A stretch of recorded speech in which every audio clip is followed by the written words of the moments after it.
السلام علیکم ورحمت الله وبرکاته.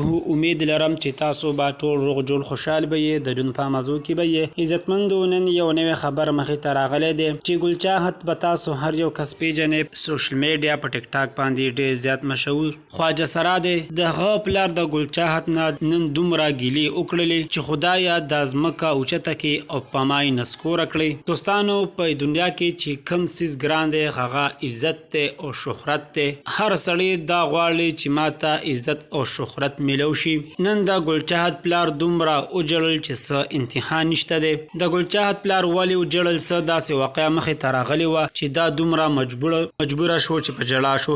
راځئ دوستانو دا ټول حقیقت موږ سره په دې ویډیو کې وګورئ چې پوره معلومات نه خبر شي. که تاسو موږ سره په دې ویډیو کې نوي یې مهرباني وکړئ زموږ د چینل مدرسه سره سبسکرایب کړئ چې تاسو به هر یو معلوماتي ویډیو په اسانتیا سره ملاویږي. دوستانو تاسو به ګل چاهت ډېر ښه پیژنئ چې دا مخکې خواجه سرا بیا تبلیغ لارې ته رالی، اوس بیا خواجه سرا شوی دی.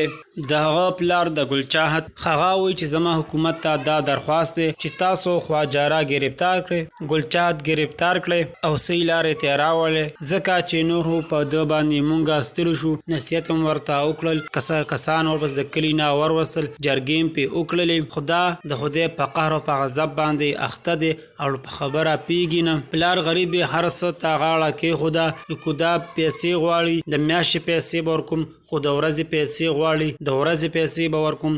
خدا دې دا لاره پرېږدي، خپل کور ته دې راځي، ځکه چې معاشره کې زه چا سره سترګې لګولی نه شم. هر څوک راته دا پیغور راکوي چې خپل زوی دې سم کا، چا سره په معاشره کې سترګې لګولی نه شم. نو پلیز حکومت ته دا درخواست کړی دی چې مهرباني وکړئ تاسو ګل چاهت صحیح لارې ته راولئ، ځکه چې زه خو نور باقي تنګ شومه، په خودکشۍ به مې مجبوره کړي. نو تاسو ته زه د عاجزانه درخواست در کومه چې ګل چاهت باندې خواري وکړئ او صحیح لارې ته راولئ.